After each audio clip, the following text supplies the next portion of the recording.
Back here with Will Middlebrooks and Lewis Brinson. Max Scherzer, milestone start, 500th career start, and it was massive. You said pregame that he would go 5 innings. He went 5 2/3, 3 hits, 2 runs, 4 walks, 5 strikeouts, 87 pitches.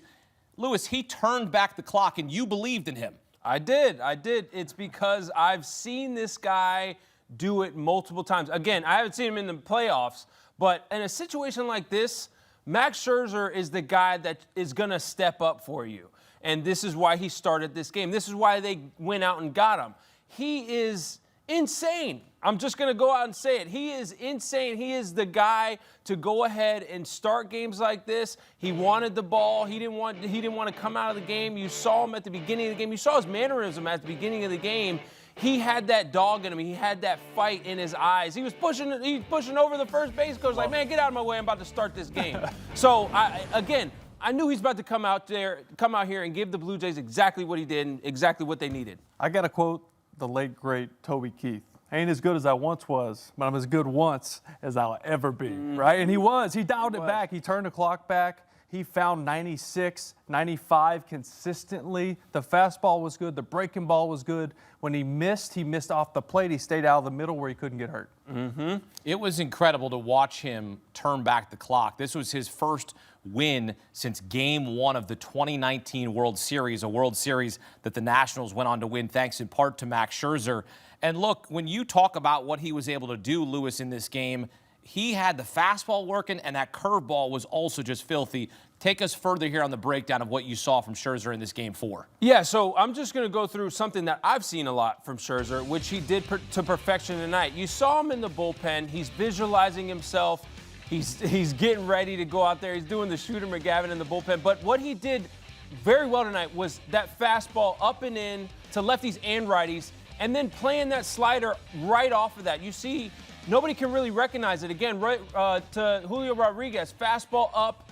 Then he plays the slider right off of that, gets guys to chase. They think it's a fastball. Randy Arozarena, same thing. Fastball down the middle. Here comes that slider right out of that same tunnel, and they can't hold up, man.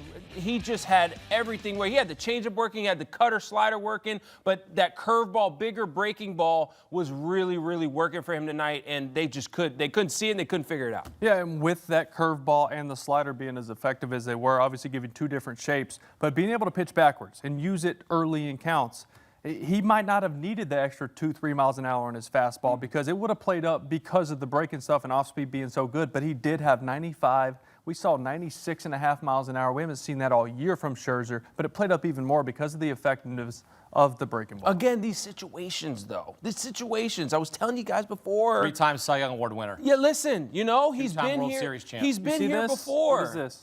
It's a slow heartbeat. Exactly. I don't know if he had a slow heartbeat. I'm about to say, I don't know if he had a slow heartbeat. Of a psycho when it comes to nerves, at least, Sure. he wanted the ball in that situation, and that's half the battle. Absolutely. Look, he hadn't pitched in a game since his last regular season start on September 24th.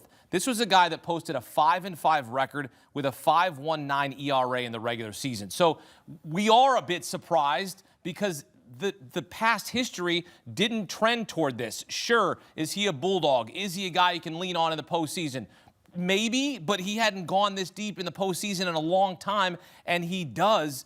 And what you see out of him is just a gamer, right? Yeah. And I want to point out the last 2 starts for the Blue Jays. They get Shane Bieber at the trade deadline, a low-risk, high-reward move. And then they bring in Max Scherzer back in February on a 1-year deal. And these are the 2 guys, Will, that get them 2 wins in an ALCS. This is baseball, and it's baseball in October. They thought that it would be the other way around. They thought Gausman and Savage would be the guys, okay, we win. We win this. They have Bryce Miller going Game 1. That's their number 4 against our number 1. This is the one we win. They don't. But that's baseball this time of the year. Experience matters. To your point with Scherzer, he comes out, throws the ball well. Bieber, who's throwing the ball better-ish. I mean, he's coming off Tommy John. They didn't know what they were going to get. It's more about 2026 for him. He turned in a good outing. We got ourselves a series now. Absolutely, man. I can't wait to see this game. I can't wait to see what the rest of this series kind of brings us. But I go back to Bieber and Scherzer. They kind of pitched identical if you will. They utilize what works for them, right? They utilize that fastball into righties, and that fastball kind of away and kind of busting in the lefties as well. And the breaking stuff, they knew that the Mariners don't really hit breaking stuff that well, and they utilize that well. They use their bread and butter to perfection their starts. And again, the Blue Jays and the Mariners, I don't think really expected those two guys to have the starts that they did. This was a similar game in Game 3. Mariners homer, and then here come the Blue Jays. Andres Gimenez homered for the second game in a row, the 9-hole hitter. I called that. We're asking him out here to bunt, and he's swinging away. And I mean, he had 4 RBIs in this game, Andres Gimenez. So, and then you have Vlad Guerrero Jr. hitting bombs. That's 5 home runs this postseason, most in Blue Jays postseason history. I just want to point this out. Games 1 and 2, the Mariners were outscored 13-4. In Game 3 and 4, the Blue Jays outscored the Mariners 21-6. They flipped the script. Totally flipped. Mariners outscored the Blue Jays 13-4. Blue Jays outscored the Mariners 21-6.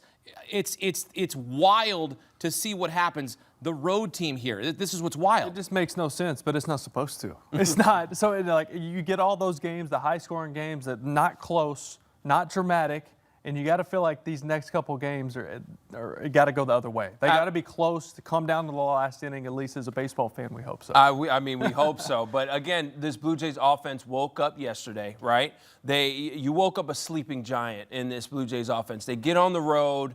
Now their backs are against the wall. You're down 2-0. You're going to a hostile environment, and they showed up big time. Everybody that wasn't really hitting the ball well and not really doing their job at home, except for George Springer and Ernie Clement and Nathan Lucas. Now you get Vlad going. You got Addison Barger with some hits tonight. It's a very, very deep lineup. And if you got your 9-hitter going deep 2 nights in a row for big home runs to really set off your team, I mean, good luck to the Seattle Mariners, man. We are even, Steven. Game 5 starters is a rematch of Game 1 of the ALCS. Bryce Miller, Kevin Gausman. Miller, 6 innings, 1 run. Gausman's 5 2/3, 2 runs. That game was a battle. What do you expect here in a Game 5? This is a must-win for the Seattle Mariners. Yes. You are not going to go take 2 in Toronto from them. Mm-hmm. You have to win tomorrow or the series is over. You agree with that? No, I definitely agree with that. This is definitely a must-win for the Seattle Mariners, man. You got to get one in front of your home crowd. You got to get Bryce Miller to have that start that he had in Game 1, and you got to find a way to get to Gausman, and Gausman's going to remember how you guys beat him. So at the same time, it's going to be a dogfight, right? I mean, this is a must-win for the Mariners, must-win for the Blue Jays, for both of these teams, really. But at the same time, man, the Blue Jays offense is clicking on all cylinders, man. It's going to be tough for the Mariners to slow them down. First pitch set for just after 6 p.m. Eastern time. We have ourselves a series in the ALCS, all tied at 2 games apiece, and it is well done right there, graphics team researcher Deja Blue. Games 1 and 2, as I mentioned, the Mariners outscored the Blue Jays 13-4. Games 3 and 4, the Blue Jays outscored the Mariners 21-6. You look at the average, homers, slugging percentage, everything just flipped when Toronto came on the road to Seattle, and now we are tied at 2 games apiece. Again, Game 5, Friday night, just after 6 p.m. Eastern time.